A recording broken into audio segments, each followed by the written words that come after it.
welcome to Oliewenhuis Art Museum. I just want to share with you the themes inherent within the exhibition. If you look on this side, on this wall, you will find the themes of women and identity formation in South Africa, especially for the black female throughout the years until present times. We all have works on that side as well that relate to the land and space debacle in South Africa from the past and present. And it was installed in such a way to ask questions, what has changed and what has stayed the same? On this side, you will find a wonderful work by Gavin Yankees, which also speaks about identity during the apartheid times and life during the apartheid times as well. And then on the other side, at the back, you will find works that relate to the Marikana debacle. As Yolanda introduced the artist to you, please feel free to ask questions, engage with the artist as I take you guys around. Hi.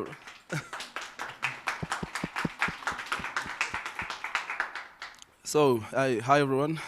Can you guys all hear me? Okay, cool. I can't hear myself, so I think. Okay, cool. My name is Asanda Kupa. I'm a visual artist. Originally from Eastern Cape, but I work and based in Joburg. My work is, one of my pieces is this one behind here. I'll talk about it later. But my work is mainly about, mainly focus on protests, and I focus on social ills, and I focus on police brutality and just the gap between the power structures and the people on the ground. I'm always just maybe biased on my work because I'm mainly for the people. So with this particular work, I was influenced by the Fees Must Fall 2016 last year. Okay, so people know me for protests and stuff. So I wasn't saying anything about the Fees Must Fall because I wasn't sure where my loyalty, if I can call it that, was lying. So this guy called me and said, so dude, I'd like to hear your voice, or I'd like to see your voice about the Fees Must Fall. So I decided to do this work. It's called Situation Right Now. This work is caused with the students, the young people, and they are big on social media. So if you see on social media, they always have hashtags like Situation Right Now, things like that. So that's why it's called Situation Right Now. But with this work, actually, I'm not saying the students were wrong or the police were wrong, because if you can see, there's students, there's young people, and then there's police. So that chair there represents you need to be sitting in class, but you are outside there doing that. So I don't have a side with this work here, because I can't say this work is about police brutality, and I can't say this work is about protest.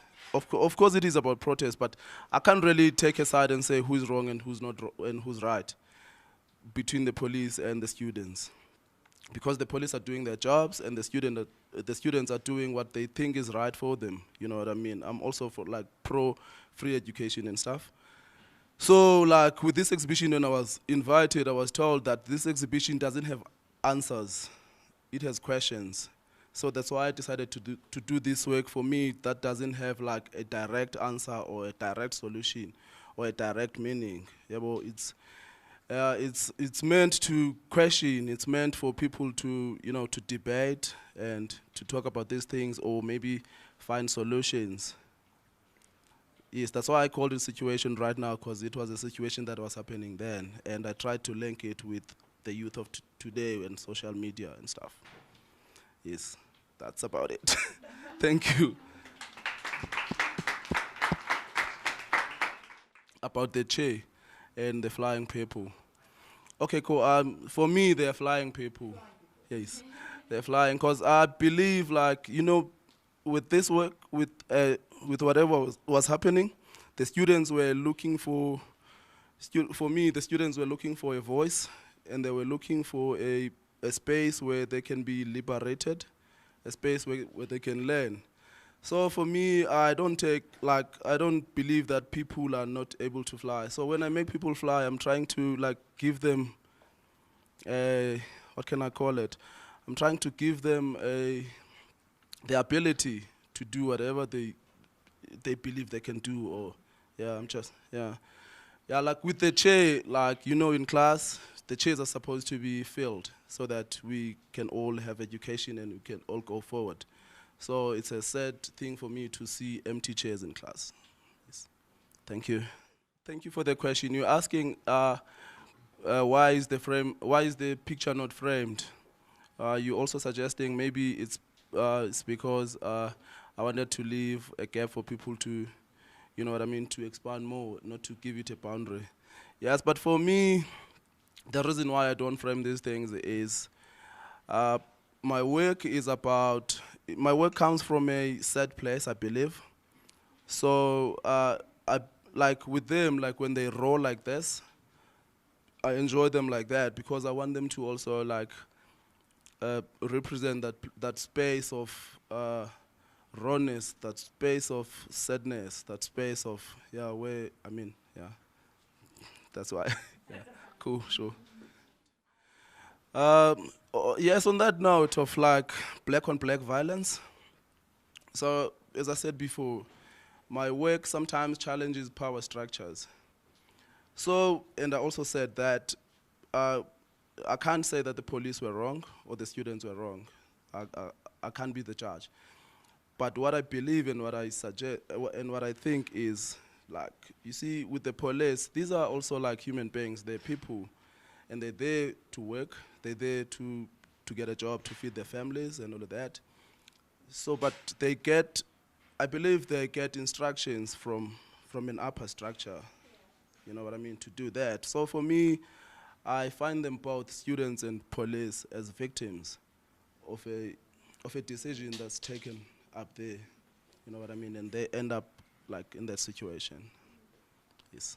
For me to say, okay, your question was like, do I believe that the students have taken it too far? The question was, would you think, like, do you think that the good cause was blown out of proportion? Oh yes, absolutely. That's why I said it first, like, cause like the people who know me, yeah, but like every time a protest happens, I'm there, I'm on it. But with this one, like I took a back seat and I was trying to understand, like, and I was trying to, like, just in my mind, but yeah, analyze about what was going on because. Like as a person, I wouldn't, if I wanted free education, ban a university.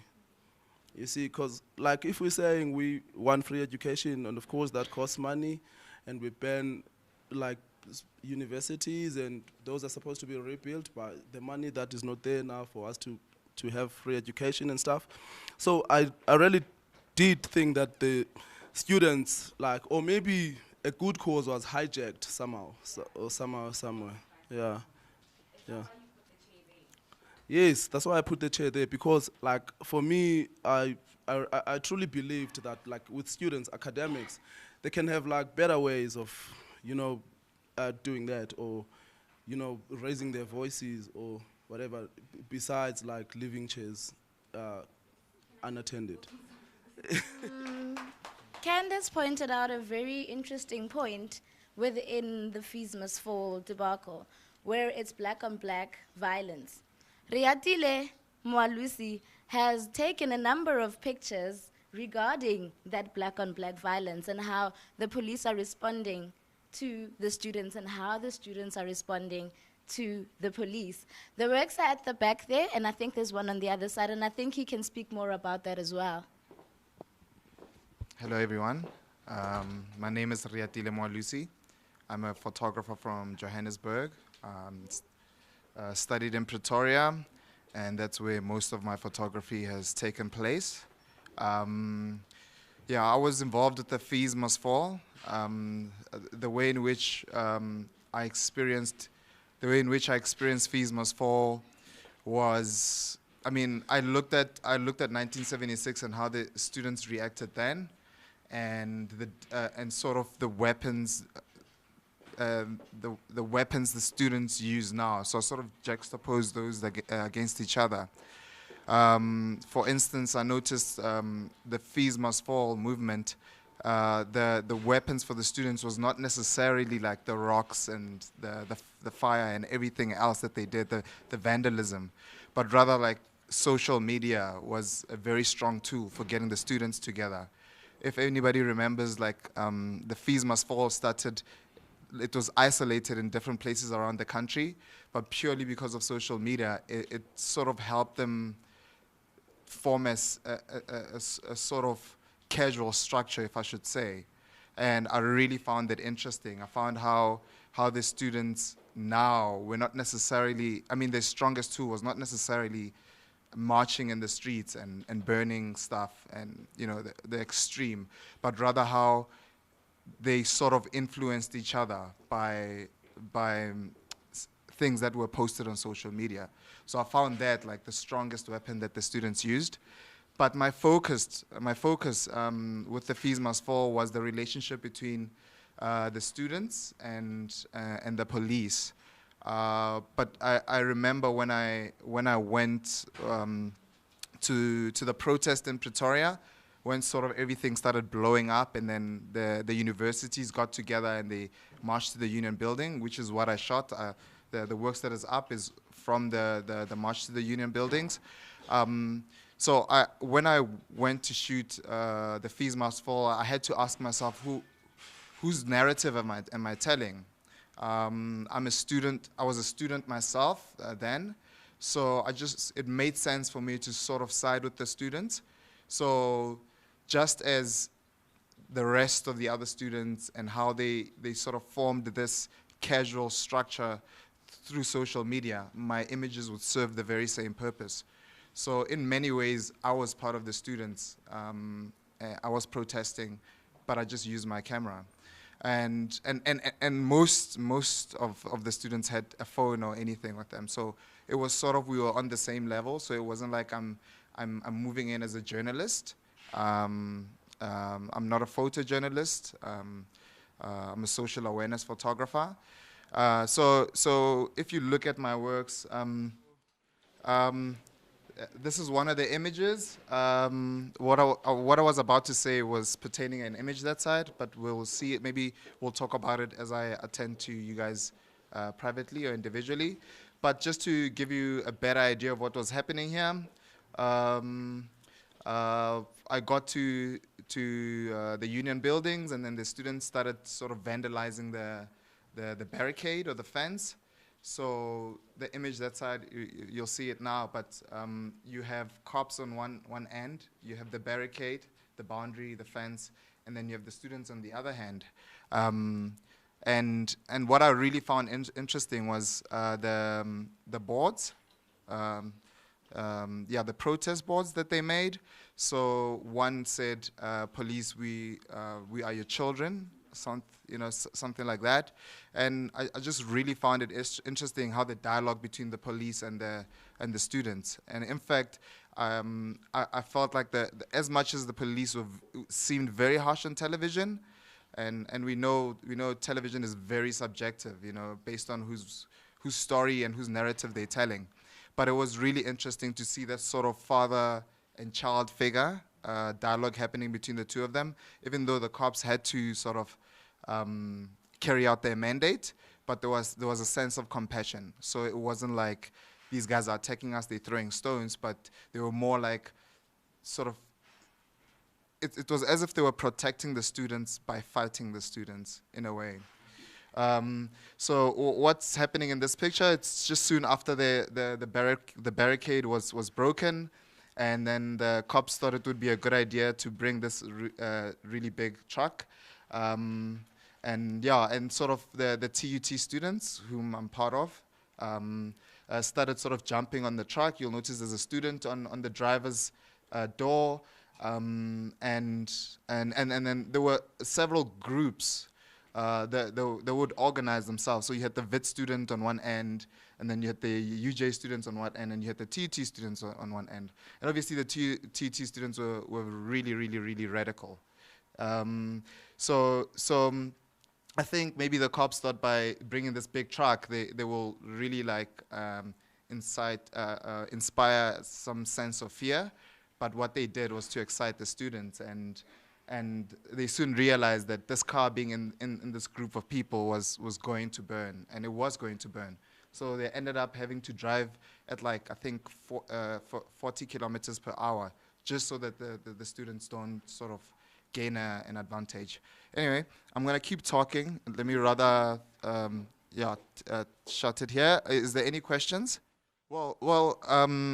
So when I took the photographs, his question is, was I taking pictures with a certain idea in mind, a certain narrative, from comparing the 1976 to the Fees Must Fall? No, definitely not. I don't really have a sort of preconceived idea. But when I got there, I sort of had to ask myself, whose story am I telling? I mean, photography is subjective. So if I photograph someone in a certain way, it inspires a certain kind of idea in people. So when they see the visual, I've already led them to a certain idea. So for me, everything happened on site. So it was there, I was seeing people, and I was like, okay, where am I going to stand? I'm going to stand with the journalists, but I thought that was very dangerous because the students were attacking the journalists, including the cops, and I felt like it was really sort of coward to stand behind the police, because, I mean, a lot of sort of the photojournalists would stand behind the cops, and I mean, that's also a story to tell. It was really interesting, but that wasn't what I was interested in. But what I did find interesting is most of the cops that were involved in sort of neutralizing the situation were probably the same students that marched in 1976. So it was kind of a bit weird, you know, sort of like the past sort of coming back, but the guys are on the other side. And I think that's an interesting observation that people have made regarding the whole black on black violence, you know. Yeah, so I don't know if I've answered your question. Okay, is there any other one? What were the students essentially angry at? That's your question? I think initially, I guess it started as Fees Must Fall, but I think that especially for TUT students, we strike almost bi-monthly, you know. So of course there were other agendas that some people were pushing underneath. I mean, like, undercover. Excuse, I can't think of a better word. So yes, initially it started as that, but I think people saw it as an opportunity to sort of air out other things. Hence why, as the Fees Must Fall movement kept on going, you started getting a lot of narratives, different narratives coming up. They were very popular in mainstream media. So definitely they had other motives. And it was a perfect opportunity for us to sort of take it all out. And it's very difficult to strike as TUT in TUT because it happens so often. It's almost like holidays, you know. But I think when you have movements happening at VITS, at UCT, at all around, it sort of gave them the opportunity to sort of just air it out, like someone who's been really annoyed for some time, and then they are annoyed that you didn't close the door, but you can feel that it's more than just that, you know. So I think my photography was definitely subjective. Even my approach, my understanding of the situation was definitely subjective. I was a student as well. And maybe it was an opportunity for me not to go to class, you know. So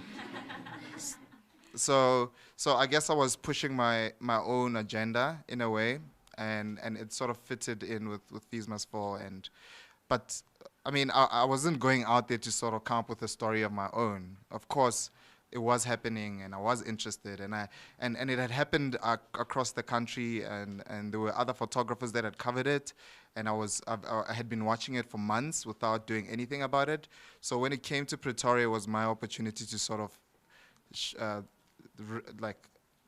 give people a visual representation of what I thought, and after all, it is like a photo. It is like a documentary approach, a journalistic approach. Even though I'm not a journalist, it's something that's happening that I'm documenting. But whose story am I telling? So that way, it makes it very subjective. Yeah, and of course, because of my motives, yeah. Okay. At the exhibition, I didn't have a chance to really look at that photograph as well as I'm able to see it now. And it actually reminds me of I don't know if you know the Purple March, or I think it's the Purple Rain protest. I think it's 1989, which was an anti-apartheid protest. And the same sort of police van was spraying people in the streets of Cape Town with this purple dye. And everyone who was part of that protest was identified by the dye on their skin, and that's where the term the purple shall govern came from. So it really reminded me of that. It's like really striking, and yeah, that's just a comment. I really like the work very much. Thank you for the comment. Thank you. Ladies and gentlemen, could you please follow me to the other side of the gallery where we can speak about land and space? A very interesting conversation developing from the exhibition, or rather questions being asked about land and space, brings us to this work by Setlamorago Mashilo. The work is titled Mabu Autswitswe, which means the land has been stolen. So he used millies because usually in the past, that's how they made food. That's how they made the milli meal, and that's how they lived, with millies and milli meal and all of that. And then we come here to Martin Steyn, who's chilling on the grass and all nicely saying, "Die Land is ons land." And then an interesting part is this work again by Pauline Gitter, Ediblo van Onseyemel, which speaks about the white farmers and their response to the land and how they feel that the land is theirs and the abuse that they are also getting within the farming section. So these are the questions that the exhibition asks. These are the issues that the exhibition are also dealing with. And an interesting part also comes here with a work by Michael Selekane. I think he's going to talk more about his work. It's titled Tshepo, which means hope. It is put next to the work by Simon Martin Nkwandipo, which talks about the Group Areas Act. Within the Group Areas Act in South Africa, black people were moved from their homes and taken to smaller spaces in squatter camps where they had to start over. And the work is from 1989. And then with this work by Michael of 2016, he is also addressing the same issues, and I think he can talk more about his work. Good morning, everyone. My name is Michael Selekane. I'm from Pretoria. I don't say I have to say I'm a visual artist or a fine artist. Well, this work is titled Tshepo. That means hope. My work is focusing more into the comparative between the past and the present. Because of, if you see, since now we're living in the democracy, so according to me, I see things that is still the same. Because of right now, people are still struggling for land, people still struggling for the service delivery. So in this work, I did portray a boy that is going to school, also driving a small wire car, and also at the background, there's houses. That shows that they still need development on these houses. Then also I used the sound of the electric wires as a sign of development, which is not there at the same time. And then the medium that I used for this work, it was silk screen. Also I used two colors, which is black and white, because of it also represents the time and the space that we're living in. So that's the reason why I use black and white colors. So any question for this work? Ask about your technique. I'm not very informed about silk screening, but maybe if you can just try to just very shortly describe how you work. So I find it interesting, it's so expressive for printmaking, but I'm not, yeah. The technique that I use for this work is a silk screen. We are also using that old medium of exposing, where you go to the dark room, you expose from your screen. Okay, but I will say I start sketch from the perspex, then I transfer my image to the screen, then from there I print. Yes. And then for this technique, I can also use the sunlight, which can take me like less than a minute to expose, or I can use your normal light, which is 500 watts, which can take 12 minutes to expose. I just wanted to ask, you said you used black and white colors as a representation of how we're living now. Yeah. Are you referencing contrast or the togetherness of living together now? Okay. Actually, for the black and white, as I said, my work is more of a comparative between the past and the present. Remember, in the late 70s, the black artists, they were mostly using printmaking because they didn't have access to the material. If you remember the Police Street Art Center, most of their work, it was more of black and white. If you remember Rockers Drift.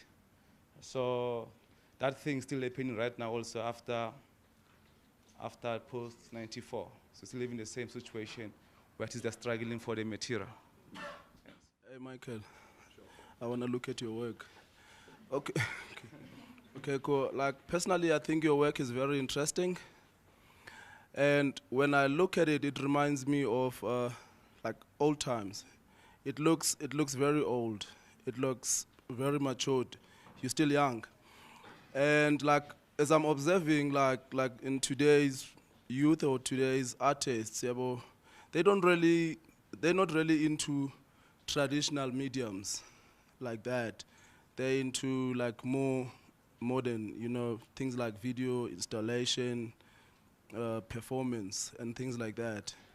So do you think that like for young artists, or do you think that traditional mediums are still relevant today, or do you think people still enjoy them? And also, like, I think it's interesting, like with the art centers, because people like these days, I don't think people really like go to art centers or things like that. Like, so I wanna hear from you if you think that like today art centers are still relevant. Well, it's a very tricky question. I'll say now art centers, they're not so relevant, because right now we have universities where people they can go and study in, and also now we're living the contemporary art times where people they can exhibit anything. So also that tells you the time also. Yes, but I will say by using that old medium, it's just to remind them where we come from. Yes. Could you please all turn right so that we can look at Nadine van Zyle's work? And Lunga Kumalo, who's from Legacy Visual Art Projects, is gonna speak to us a bit about that work. I have a message for you guys from Nadine van Zyle. Nadine van Zyle, she's a young photographer from Pretoria. Unfortunately, she couldn't be here with us today. She has sent you guys a message to say she apologizes for not coming through due to time constraints. And then she loves you guys. And the fact that she really appreciate, you taking your time coming through. Can you hear me there? Yes. Okay. Yeah, my name is Lunga Kumalo. I am from Soweto, Johannesburg. I'm a founder of Legacy Visual Art Projects and a servant of the visual arts. Nadine van Zyle, as I've mentioned before, she's a young, female photographer.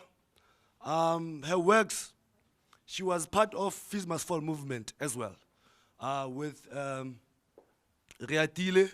Actually, it's a number of photographers. They call themselves Pretoria street photographers. So the beautiful things about these images is the fact that they were not taken by journalists. They were taken by young people who were within the struggle. If you could observe Nadine's work, it's in black and white, because she wants to touch base, to say the Fees Must Fall movement did not only affect black students. black students, but white students as well. If you go look at this work up here, those who do not move do not notice their chains. Those who do not move do not notice their chains. Those who do not move their chains. What does that mean, this statement? As a viewer, as you are viewing this work, what do you think of that statement? Okay, whilst you're still thinking about it, remember what happened in 76. I remember there was one guy, a young guy who raised that question. 29 years later, in 2015, young people took upon the streets. I mean, not to say this. In 76, young people took upon the streets to march against apartheid as a medium of destruction. 29 years later, young people marched to union buildings to fight against the very same system. It simply means history repeats itself. Yeah, so those who do not move do not notice their chains. Those who do not move do not notice their chains. Okay, we cannot longer afford to be the future. Sorry. We can no longer afford to be the future. As young people, as young as you are, with fresh minds, if you view this work, both of these works, what do they have all in common? Pardon? Black and white, yes, good answer. Another thing they have in common. Young guy, the present time, recently. Good. What else? It's speaking about the future, about us as the future. Yes. Good. Thank you. Thank you so much for contributing. Can you hear me over there? So what else do they have in common? If you view, actually it's 3 of her works. I think all the people around, they are raising the banners. Good. That's the answer I was looking for. So all of these guys, they're all having this protest thingy, you know? What you call it? Banners. You can call it what? Posters, placards, you know? So yeah, enough. Yeah. So you know, I love spotlight. Never mind. So yeah, Nadine van Zyl, she has thankfully sent her regards. You know. So as much as I've said, Guti, she's part of PSP. You are fortunate enough because Oliewenhuis is the first national museum to host such images. Okay, those who do not move cannot notice their chains. Ne? It simply means fees must fall, but to the extent that students expect it to fall, it is ridiculous. Yes, we're in our comfort zones, but we want change. So that's why I really like that saying that those who do not move do not notice they change. And that happens in everyday life, not even with that. Because if you accept that you are this and this and you stay in the box that you are in, you're not going to get anywhere in life. So I really like that, yeah. No, yeah, good answer. I cannot add or subtract. Also, on this one, we can no longer afford to be the future. We can no longer afford to be the future. If based on the education system, everything is now very expensive for us to study, and the country is much more in enforcing and, like, say, hiring more police, enforcing or rather reinforcing law upon the community, which actually it poses much more of fear than improving the education system. So as we know, with the fees must fall still continues. Ne? It did not end in 2016, it still continues this year, and it might affect some of you guys. So, yeah, fees must fall. We can no longer afford to be the future. I like the fact that there's an ambiguity there, or you can interpret the word afford in more than one way. It's not only afford in terms of money, it's also they're asking, can we afford to be the future? You know, it has a deeper meaning above just a financial thing, I think. Thank you.